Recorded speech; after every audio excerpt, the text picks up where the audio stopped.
Welcome back to the channel.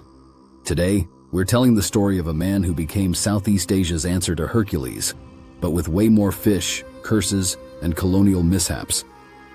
His name? Badang. Depending on who you ask, he was either the greatest strongman in Malay legend, or just the first guy to go viral for lifting rocks. But one thing's for sure, his story has been told for centuries, and it still says something about power, resilience, and what it means to be remembered. From nobody to legend. Badang wasn't born into glory. He wasn't a prince or a nobleman. He was a poor farmhand, doing the worst jobs in Johor, clearing forests, cutting wood, dragging heavy bundles for his master. He was the guy everyone overlooked, the kind of person you'd never expect to hear about hundreds of years later. And to make matters worse, he was weak. His fellow workers laughed at him, probably muttering, "This guy can't even carry a coconut." If Instagram existed back then, he'd have been the subject of meme reels, not motivational reels. But like all good legends, Badang's story begins with something extraordinary. The magical fish. One night, while fishing, Badang hauled in a catch unlike any other, a mysterious, otherworldly fish.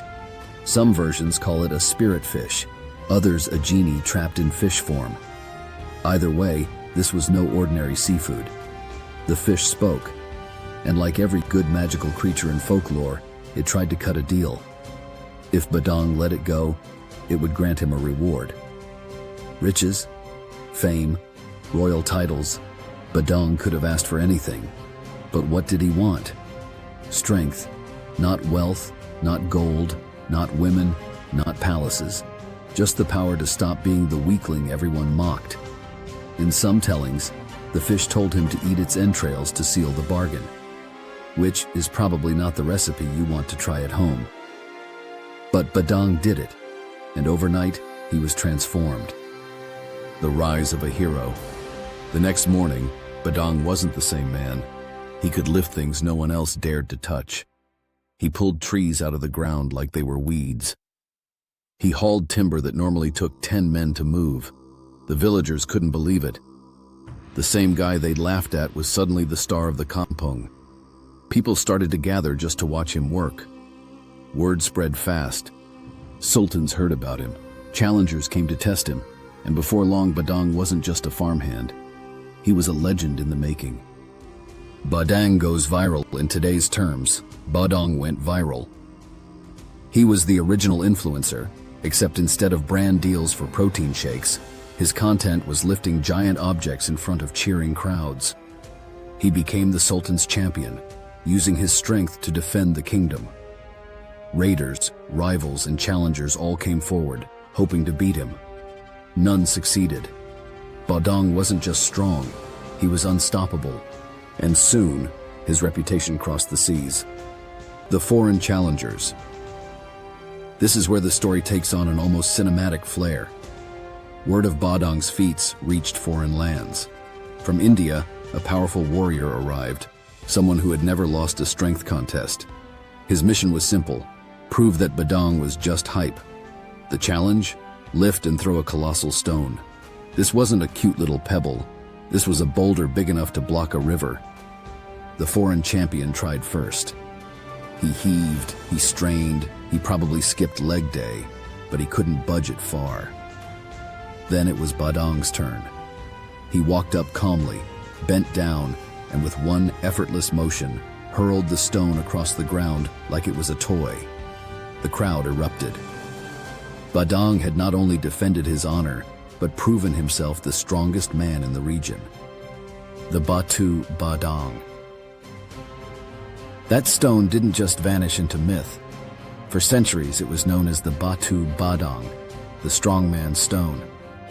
It sat by the Singapore River, a silent monument to his feat. Early European visitors described seeing it, complete with old inscriptions carved into its surface. It was more than a rock. It was living proof of a legend. Imagine walking past the river every day and knowing, yep, that's the rock a superhero once threw.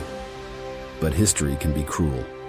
In 1843, the British, in their infinite wisdom, decided the stone was in the way during river works. And so, they blew it up. A centuries-old artifact, tied to one of the greatest legends in the region, was reduced to rubble, just like that. It's the historical equivalent of deleting your save game by accident. Badang as a symbol. So what do we do with a story like Badang's? On the surface, it's about a man who ate a magical fish and got ripped. But deeper down, it's a parable about transformation. Badang started as the underdog, poor, weak, ridiculed.